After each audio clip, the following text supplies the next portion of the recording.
Hello guys, good morning everybody.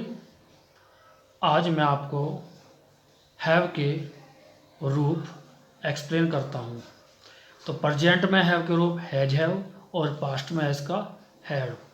तो present में आपका हैज हैव, इसकी पहचान क्या है? यदि वाक्य के अंत में रखता है, रखती हैं, रखते हैं या पास के साथ है हो हूँ।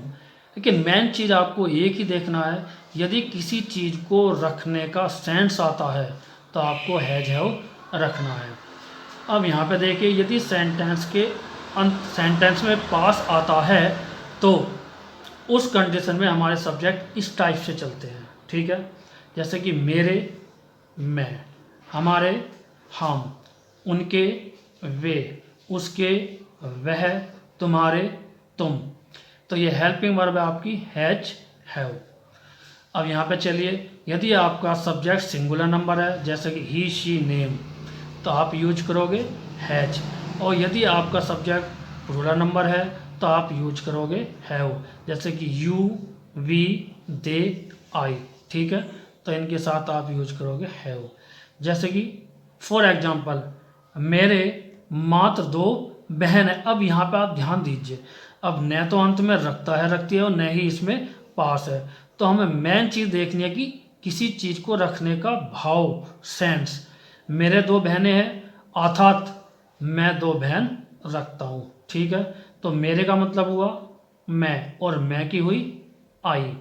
आई और आई के साथ यूज करना आपको हैव। तो आई हैव, और मात के लिए यूज करना आपको ओनली। 2 के लिए 2, और बहन सिस्टर्स। और यदि आप एस नहीं जोड़ोगे तो आपका इस एस के कारण ही का जो S, your sentence will be wrong, ठीक। क्योंकि यहाँ संख्या 2 है तो पूरा नंबर में पहुंचे तो एस जोड़ना अनिवार्य है, ठीक। चलो आगे चलते हैं हम। क्या तुम्हारे पास एक दरांती है?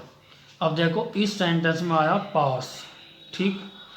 तो अब हमें क्या करना है, इसको मन ही मन में, वाक्य हमारा किस चीज़ से स्टार्ट हुआ है? क्या से। तो ये हुआ हमारा इंटेरोगेटिव। तो क्या तुम्हारे का मतलब हुआ तुम। तो क्या तुम एक दरांती, इस पास को कन्वर्ट करना है आपको रखता रखती में। तो यहाँ पे हमने इस पास को कन्वर्ट किया रखता रखती में। तो क्या तुम एक दरांती रखते हो? सेंटेंस इंग्लिश में हमारा वही बनेगा। तुम हमारा प्लूरल नंबर है तो तुम के अनुसार हमें यूज करना है हैव। तो हैव यू ए सिकल। अब यहाँ पे भी हमें विशेष ध्यान देना है कि हमारा जो ये वर्ड कॉन्सोनेंट से स्टार्ट हुआ है या वोवल से। तो तभी हमें एक के लिए ए या एन का प्रयोग करना है, ठीक है। अब आगे चलते हैं हम। हाउ मैनी और हाउ मच, इन दोनों का अर्थ है कितना और कितने। यदि वाक्य में कितना और कितना आते हैं तो आप यूज करोगे हाउ मैनी या हाउ मच। अब यहाँ पे आपको देखना है, यदि आपकी काउंटेबल नंबर है, संख्या है, तो आप यूज करोगे हाउ मैनी, और यदि अनकाउंटेबल है तो आप यूज करोगे हाउ मच। यहाँ पे विशेष ध्यान देकर समझना है। जैसे कि उसके पास कितना पानी है। अब यहाँ पे देखो कितना पानी।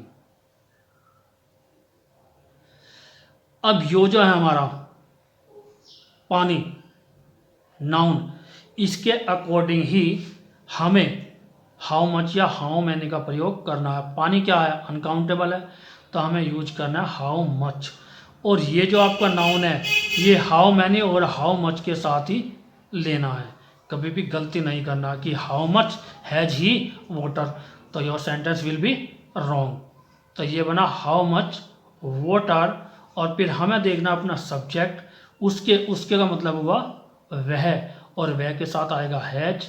तो फिर लिखा आपने हैज, और फिर आपको लगाया आप यूज करना है ही। तो सोचता हूँ बच्चों कि आपकी समझ में आ रहा होगा, और यदि आपको मैंने अच्छी तरीके से एक्सप्लेन किया है तो प्लीज़ कमेंट बॉक्स में अवश्य देना। और फिर मैं कहता हूँ कि don't waste your time, you should use value of time. Thank you very much.